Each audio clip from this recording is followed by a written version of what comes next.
Hello friend, YouTube channel से are के सिंह का इलेक्ट्रिकल पॉलिटेक्निक सेकेंड सेमेस्टर के सारे बच्चों को सादर नमस्कार। पिछले सेमेस्टर में आप सभी लोग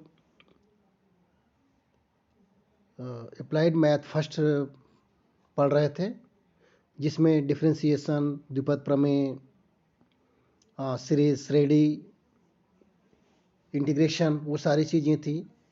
लेकिन इस सेमेस्टर में आप लोगों को अप्लाइड मैथ सेकेंड पढ़ना है।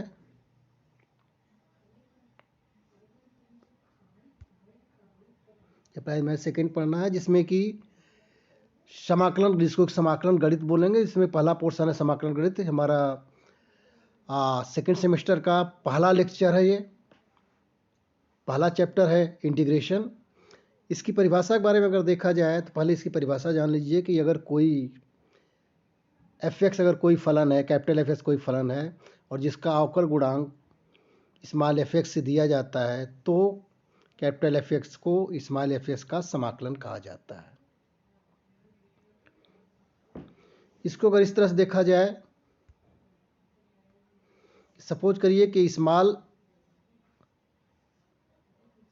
इस लाइन को देखिए कि एफ एक्स डी एक्स को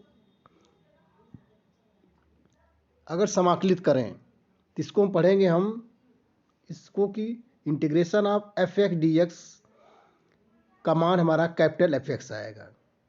ये जो सर्व की तरह जो बना हुआ है, इसको हम समाकलन चिन्ह कहते हैं।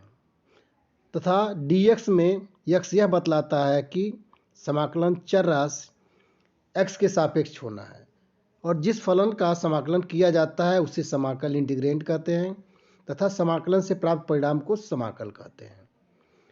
सपोज करिए कि G dash X D X को इंटीग्रेट करना है, मतलब इसे क्या पढ़ेंगे, integration of G dash X D x. इसका मान हमें मिला जी एक्स, जिसमें से हम जी डैश एक्स को समाकल तथा जी एक्स को क्या कहेंगे, समाकलन कहेंगे।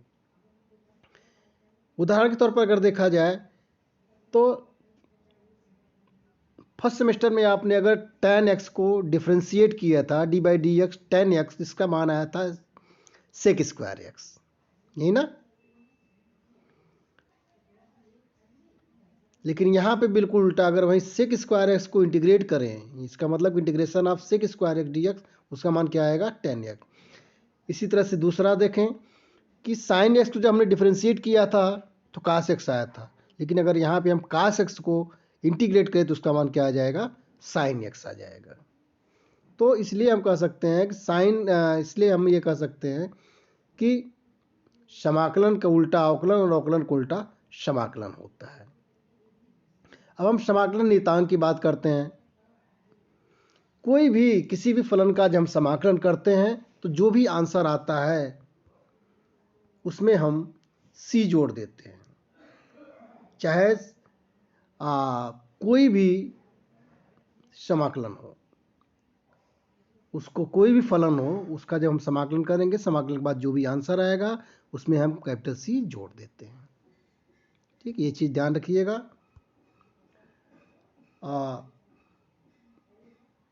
अब आ जाइए तो अपने जहाँ से हमारी शुरुआत होती है सूत्र की, चूँकि चाहे आपने ट्रिग्नोमेट्री पढ़ा होगा तब भी वहाँ पे आपने सूत्र को देखा होगा, चाहे आपने श्रेणी पढ़ा होगा तब भी वहाँ पे आपने सूत्र को देखा होगा, चाहे द्विपद प्रमेय पढ़ा होगा तब भी, चाहे डिमैवर देखा होगा तब भी। तो मिला जुला के एक चीज़ हमें, एक बात हमको कहनी है कि मैथमेटिक्स या फिजिक्स या अप्लाइड मैकेनिक्स, ये सारी चीज़ें का जब तक आपको फार्मूला याद नहीं रहेगा तब तक इसको पढ़ना काफ़ी टफ रहता है।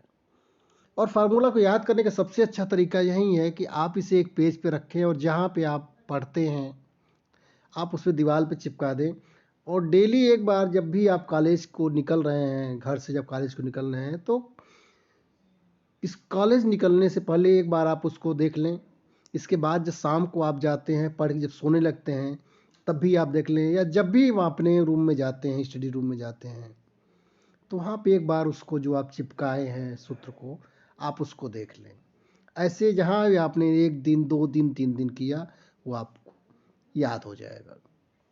समाकलन के सूत्र को हम करते हैं। पहला है आपका, ध्यान से देखिएगा, पहले तो अलजेब्रिक मतलब समझ रहे ना, जैसे एक्स हो गया, एक्स हो गया कि एक्स हो गया, ई पावर एक्स वगैरह, अरे एक्स हो गया 1/x हो गया, ये सारी चीज़ें।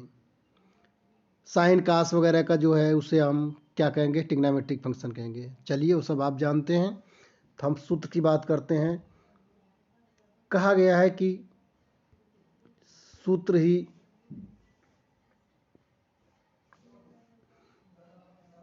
मैथमेटिक्स की रीढ़ है, तो उसको देखा जाए।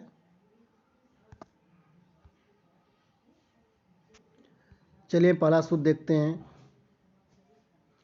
कि x पावर n को अगर हम इंटीग्रेट करें, x पावर n dx, मतलब इसको क्या पढ़ेंगे, पहला सूत्र हम देखेंगे, इसको पढ़ेंगे integration of x power n dx। तो इसमें क्या होता है कि जो x की घात रहती है उसमें 1 जुड़ जाता है और पूरे घात से क्या हो जाता है, भाग हो जाता है।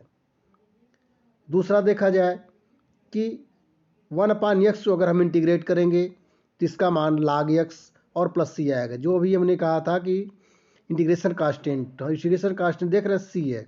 पहले सूत्र में भी x पावर n dx को जब आपने इंटीग्रेट किया तो उसका मान x power n plus 1/n+1 plus c जोड़ा आपने। दूसरे में 1/x को आपने इंटीग्रेट किया तो क्या पढ़ेंगे, इंटीग्रेशन ऑफ 1/x dx बराबर क्या हो जाएगा, log x, इसका मान आएगा और प्लस कांस्टेंट आप जोड़ देंगे। उसी तरह से तीसरा आप देखिए कि integration of k into D x, जबकि k आपका कांस्टेंट है तो सिर्फ dx का इंटीग्रेशन करेंगे और dx इंटीग्रेशन x होता है, तो क्या हो जाएगा, इंटीग्रेशन ऑफ k dx का मान क्या हो जाएगा, kx और प्लस c, तो रहेगा ही रहेगा। चौथा, इंटीग्रेशन ऑफ e की पावर x dx, e की पावर x का इंटीग्रेशन भी e की पावर x ही होता है और डिफ्रेंसिएशन भी e की पावर x होता है। फ़र्क यह है कि जब आप इसका इंटीग्रेशन करेंगे तो उसमें c कांस्टेंट जुड़ जाएगा।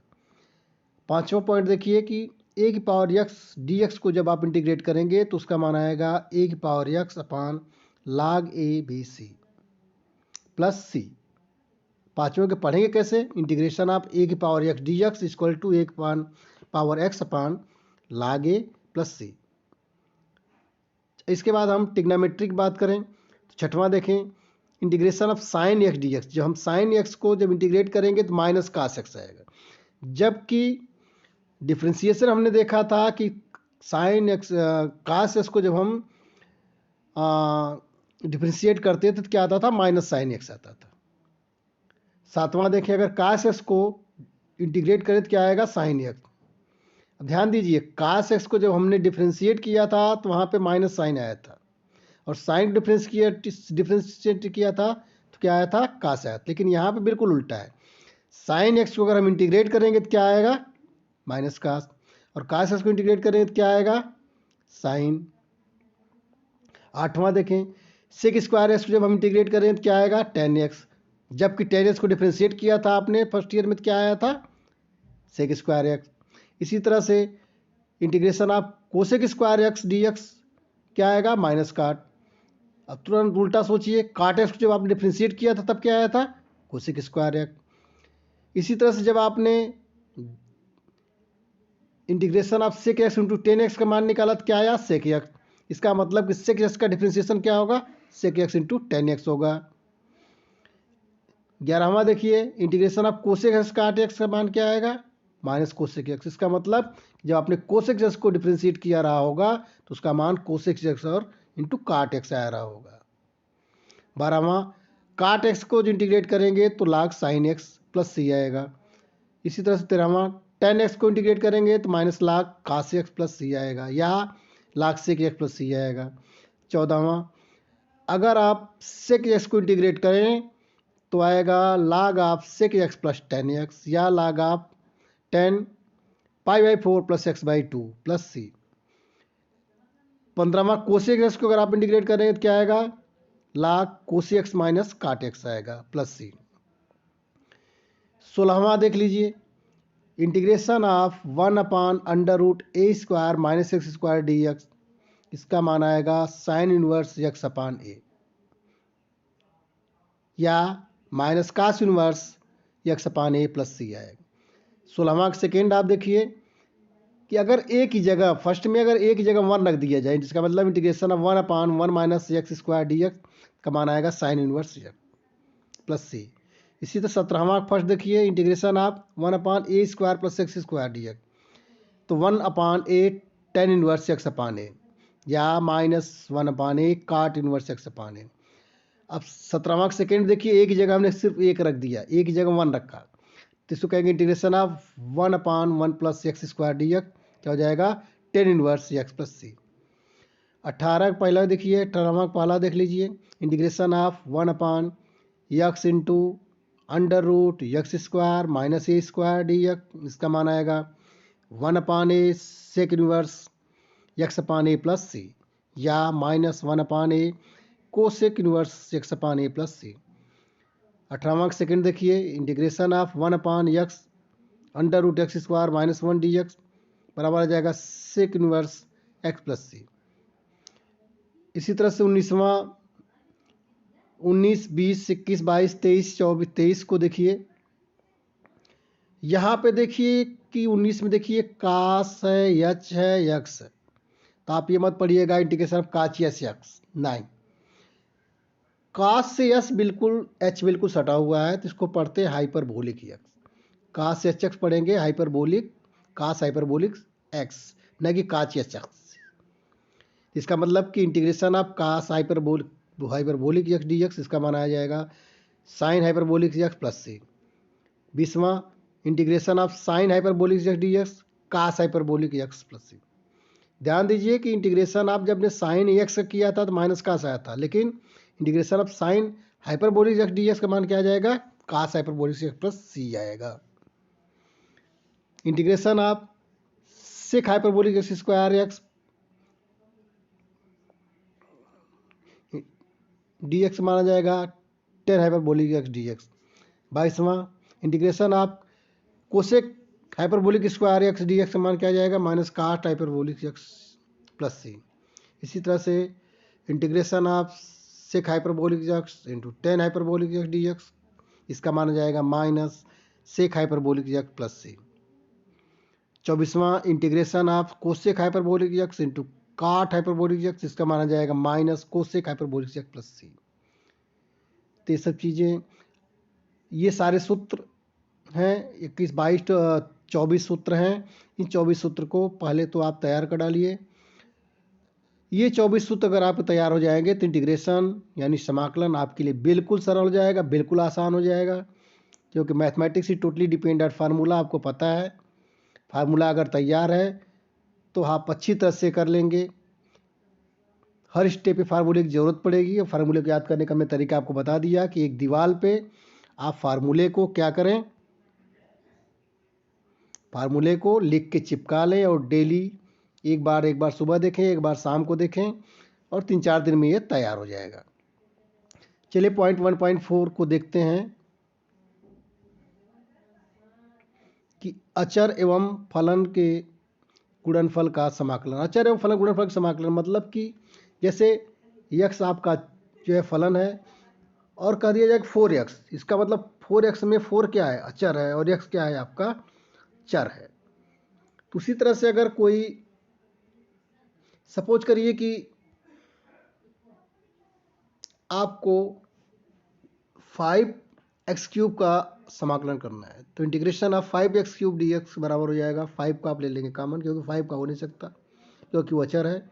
इंटीग्रेशन ऑफ x³ dx, अब x³ का आपको पता है, x³ मतलब एक घात में एक जुड़ जाएगा, तो यह घाते 3 है तो इसका मतलब घाते 4/4, 5 आपका पालिस था, तो हो जाएगा इंटीग्रेशन ऑफ 5x³ dx का मान क्या हो जाएगा 5 पहले से ही था, x⁴/4 प्लस c। अगर कई फलन हो, जैसे सेकेंड में देख लिया जाए, कई फलन है और उसको ब्रैकेट में रखा गया है, तो इंटीग्रेशन ऑफ कई फलन के एक साथ रखा गया है, तो उसको अलग अलग इंटीग्रेशन के रूप में लिख सकते हैं।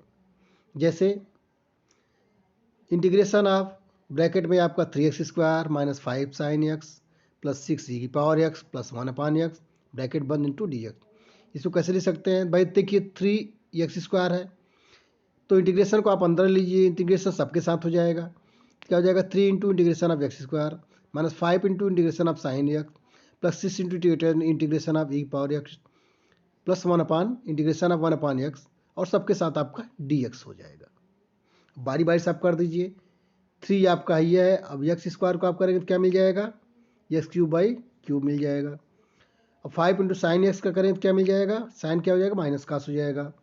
अब 6 इंटू ई पावर एक्स का आपका ई पावर एक्स है तो 6 ई पावर एक्स हो जाएगा। ठीक, उसी तरह 1 अपान एक्स क्या हो जाएगा, लाग एक्स हो जाएगा प्लस सी। अब इसको अगर थोड़ा सा सॉल्व कर लिया जाए तो एक्स क्यूब 3 3 से कट जाएगा, बात समझिए, ये 3 से कट जाएगा, तो आपको मिल जाएगा एक्स क्यूब प्लस 5 कास एक्स प्लस 6 ई की पावर एक्स प्लस लाग एक्स प्लस सी। चलिए एक आध दो एग्जाम्पल हम देख लें।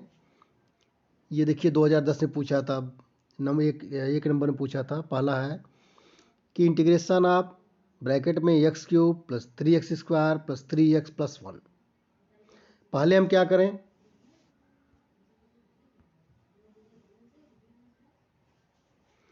कि इंटीग्रेशन ऑफ ब्रैकेट में x cube plus 3x square plus 3x plus 1 into D x. पहले इंटीग्रेशन के चिन्ह को सबके साथ ले लें और डी एक्स सबके साथ ले लें। क्या हो गया, integration of x cube D x plus 3 into integration of x square x D x plus 3 into integration of x D x plus 1 D x.